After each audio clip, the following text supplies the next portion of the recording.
ഇന്ന് നമുക്ക് നല്ലൊരു ഇറച്ചിച്ചോറിൻ്റെ റെസിപ്പി കണ്ടു നോക്കാം. വീഡിയോ കാണുന്നതിന് മുന്നായിട്ട് ചാനൽ ഇതുവരെ സബ്സ്ക്രൈബ് ചെയ്യാത്തവർ ഒന്ന് സബ്സ്ക്രൈബ് ചെയ്ത് സപ്പോർട്ട് കൂടി ചെയ്യണേ. അപ്പം നമുക്ക് ഇറച്ചിച്ചോറിന് വേണ്ടിയിട്ടുള്ള ഇറച്ചി ആദ്യം കുക്കറിൽ വേവിച്ചെടുക്കണം. അതിനായിട്ട് ഞാനിവിടെ 1 കിലോ ബീഫ് കുക്കറിലേക്ക് ഇട്ട് കൊടുക്കുന്നുണ്ട്. ഇതിലേക്ക് നമുക്ക് 1 ടേബിൾ സ്പൂൺ ഇഞ്ചി വെളുത്തുള്ളി ചതച്ചത് ചേർത്ത് കൊടുക്കാം. അതേപോലെ തന്നെ 1 ടേബിൾ സ്പൂൺ പച്ചമുളക് ചതച്ചത് കൂടി ചേർത്ത് കൊടുക്കാം. ഇനി 1/2 ടീസ്പൂൺ മഞ്ഞൾപ്പൊടി ചേർത്ത് കൊടുക്കുന്നുണ്ട്. അതിനുശേഷം 3 ടീസ്പൂൺ മുളക് പൊടി കൂടി ചേർത്ത് കൊടുക്കാം. ഇതിലേക്ക് ഇനി 1 ടീസ്പൂൺ കുരുമുളക് പൊടി കൂടി ചേർത്ത് കൊടുക്കാം. ഇനി ഇതിലേക്ക് 1 ടീസ്പൂൺ മല്ലിപ്പൊടി ചേർത്ത് കൊടുക്കാം. അതേപോലെ തന്നെ 1 ടീസ്പൂൺ കാശ്മീരി മുളക് പൊടി കൂടി ചേർത്ത് കൊടുക്കുന്നുണ്ട്. അത് താല്പര്യമില്ലെങ്കിൽ ഒഴിവാക്കാവുന്നതാണ്. അതിനുശേഷം നമുക്കിതിലേക്ക് ബീഫ് മസാല ചേർത്ത് കൊടുക്കാം. 2 ടീസ്പൂൺ ബീഫ് മസാല ചേർത്ത് കൊടുക്കുന്നുണ്ട്. പിന്നെ 1/4 ടീസ്പൂണിന് മേലെ ഗരം മസാല കൂടി ചേർത്ത് കൊടുക്കാം. പിന്നെ നമുക്കിതിലേക്ക് ആവശ്യത്തിനുള്ള ഉപ്പ് കൂടി ചേർത്ത് കൊടുത്തിട്ട് കൈകൊണ്ട് നല്ലതുപോലെ ഒന്ന് കുഴച്ചെടുക്കാം. അപ്പോൾ നല്ല രീതിക്ക് മസാലയ്ക്കൊന്ന് ഇറച്ചിയിൽ പിടിച്ച് വരുന്നത് വരെ നമുക്കൊരു 2-3 മിനിറ്റ് നമുക്ക് കൈകൊണ്ട് നല്ല രീതിക്കൊന്ന് കുഴച്ചെടുക്കാം. എന്നിട്ട് നമ്മളിത് കറിക്കെല്ലാം വേവിച്ചെടുക്കുന്ന ആ ഒരു വേവിൽ തന്നെ നമുക്കിത് വേവിച്ചെടുക്കാം.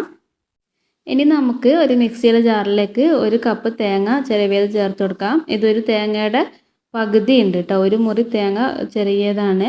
അതിലേക്ക് ചെറിയൊരു കഷ്ണം സവാളയും അതേപോലെ തന്നെ 1 ടീസ്പൂൺ വലിയ ജീരകവും കൂടി ഇട്ട് കൊടുക്കാം. സവാള അല്ലെങ്കിൽ ചെറിയ ഉള്ളി ആയാലും മതി. അതാകുമ്പോൾ ഒരു 3-4 ഇട്ട് കൊടുത്തിട്ട് ഒന്ന് നമുക്ക് ചമ്മന്തിയിൽ അരച്ചെടുക്കുമ്പോൾ അരച്ചെടുക്കാം. ഇനി നമുക്ക് ചോറ് വെച്ച് തുടങ്ങാം. അപ്പോൾ അതിനായിട്ട് വലിയൊരു പാത്രം ഞാൻ വെച്ചിട്ടുണ്ട്. അടുപ്പത്ത് വെച്ചിട്ടാണ് ചോറ് ഉണ്ടാക്കുന്നത്. അപ്പോൾ ഇനി ഇതിലേക്ക് ഒരു 3 ടേബിൾ സ്പൂൺ വെളിച്ചെണ്ണയും 2 ടേബിൾ സ്പൂൺ നെയ്യും കൂടി ഇട്ട് കൊടുക്കാം. ഇനി നമുക്ക് ഇതിലേക്ക് സ്പൈസസുകളെല്ലാം ഇട്ട് കൊടുക്കാം. വലിയ ജീരകം, ചെറിയ ജീരകം, കറാമ്പൂ, പട്ടയൊക്കെ ഉണ്ട്. അപ്പോൾ ഇതെല്ലാം ഇല്ലെങ്കിലും കയ്യിലുള്ളതെല്ലാം നമുക്ക് ഇട്ട് കൊടുക്കാം. എന്നിട്ട് നമുക്കിതൊക്കെ ഒന്ന് ഇളക്കിയെടുത്ത ശേഷം നമുക്കിതിലേക്ക് സവാള ചേർത്ത് കൊടുക്കാം. അപ്പോൾ 2 വലിയ സവാള സ്ലൈസ് ചെയ്തതാണ്.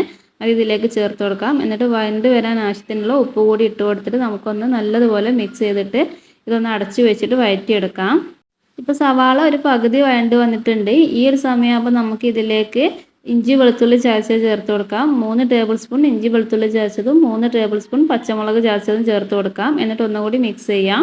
അതിനുശേഷം നമുക്ക് ഇതിലേക്ക് തക്കാളിയാണ് ചേർത്ത് കൊടുക്കുന്നത്. ചെറിയ തക്കാളി ആയതുകൊണ്ട് 3 എടുത്തിട്ടുണ്ട്. വലിയ തക്കാളി ആണെങ്കിൽ 2 എടുത്താൽ മതി. എന്നിട്ട് അതും കൂടി ഒന്ന് അടച്ചു വെച്ചിട്ട് വഴറ്റിയെടുക്കണം.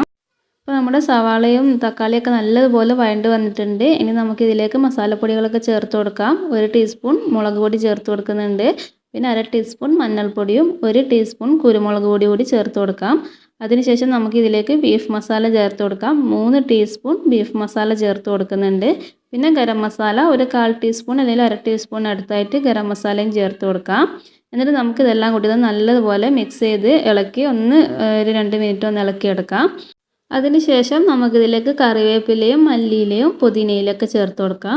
അപ്പോൾ മല്ലിയില ഒരു 1/2 കപ്പ് എടുക്കുന്നതാണെങ്കിൽ പുതിനയില ഒരു 1/4 കപ്പ് മതിയാവും.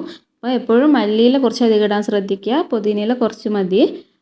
അപ്പോൾ ഇതെല്ലാം ചേർത്ത് കൊടുത്തിട്ട് നമുക്കൊന്നുകൂടി മിക്സ് ചെയ്തെടുക്കാം. എന്നിട്ട് നമുക്ക് ഇതിലേക്ക് വെള്ളം ചേർത്ത് കൊടുക്കണം. അപ്പോൾ ഞാൻ ഇവിടെ 1 കപ്പ് അരിക്ക് 2 കപ്പ് വെള്ളം എന്നുള്ള രീതിക്കാണ് എടുക്കുന്നത്. അപ്പോൾ ഞാൻ ഇവിടെ മൊത്തത്തിൽ 1.5 കിലോ അരിയാണ് വെച്ചിരിക്കുന്നത്. ഇത് പെട്ടെന്ന് വെന്ത് വരുന്ന അരിയാണ്. അതുകൊണ്ട് 1 കപ്പ് അരിക്ക് 2 കപ്പ് വെള്ളം എന്നുള്ള കണക്കിന് എടുത്തിട്ടുണ്ട്. വേവ് കൂടുതൽ വരുന്ന അരിയാണെങ്കിൽ അതിനനുസരിച്ച് വെള്ളം കൂട്ടി കൊടുക്കണം. ഇതിലേക്ക് ഇനി ഒരു ഉണക്കനാരങ്ങ ഇട്ട് കൊടുക്കാം. അതേപോലെ ഒരു ചെറുനാരങ്ങയുടെ നീര് മുഴുവനായിട്ട് ഇതിലേക്ക് പിഴിഞ്ഞു കൊടുക്കാം. ഇനി നമുക്കിതിലേക്ക് നമ്മൾ നേരത്തെ അരച്ച് വെച്ചിരിക്കുന്ന ആ ഒരു തേങ്ങ ചേർത്ത് കൊടുക്കാം. നമ്മളൊരു ചമ്മന്തിയുടെ ഒരു പരുവത്തിലാണ് അരച്ച് വെച്ചിരിക്കുന്നത്. അത് ചേർത്ത് കൊടുക്കാം. അതിനുശേഷം ഇതിലേക്ക് നമ്മൾ വേവിച്ച് വെച്ചിരിക്കുന്ന ബീഫ് കൂടി ഇട്ട് കൊടുക്കാം. എന്നിട്ട് നമുക്ക് വെള്ളം ഒന്ന് നല്ലതുപോലെ തിളച്ച് വരട്ടെ. ബീഫ് കൂടി ചേർത്ത് കൊടുത്ത ശേഷം നമുക്ക് വെള്ളം തിളച്ച് വന്നതിന് ശേഷം മാത്രമാണ് നമ്മൾ അരി ഇട്ട് കൊടുക്കുന്നത്. അപ്പോൾ ഇത് അടച്ച് വെച്ചിട്ട് വെള്ളം തിളക്കുന്നവരെ വെയിറ്റ് ചെയ്യാം. അപ്പോൾ നല്ലതുപോലെ വെള്ളം തിളച്ച് വന്നിട്ടുണ്ട്. അപ്പോൾ നമുക്കിനി ഇതിലേക്ക് അരി ഇട്ട് കൊടുക്കാം. അപ്പോൾ 1.5 കിലോ അരി എടുത്തിട്ടുണ്ട്. നമ്മുടെ സാധാ റേഷൻ അരിയാണ് എടുത്തിരിക്കുന്നത്. അപ്പോൾ പെട്ടെന്ന് വെന്ത് കിട്ടും. അപ്പോൾ വേവ് കൂടുതൽ വേണ്ട അരികൾക്ക് വെള്ളം കുറച്ച് അതിനനുസരിച്ച് മാറ്റം വരുത്തിയിട്ട് ഒഴിച്ചു കൊടുക്കണം. എന്നിട്ട് നമുക്ക് അരി ചേർത്ത് കൊടുത്ത് ഒന്ന് മിക്സ് ചെയ്തെടുത്ത ശേഷം നമുക്കിതൊന്ന് അടച്ച് വെച്ച് വേവിക്കാം.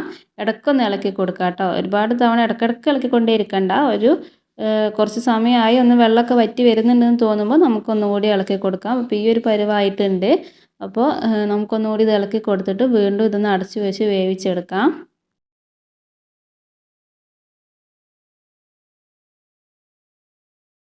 ഇപ്പോൾ നമ്മുടെ ചോറ് റെഡി ആയിട്ടുണ്ട്. വെള്ളമെല്ലാം വറ്റി റെഡിയിൽ വെന്ത് വന്നിട്ടുണ്ട്.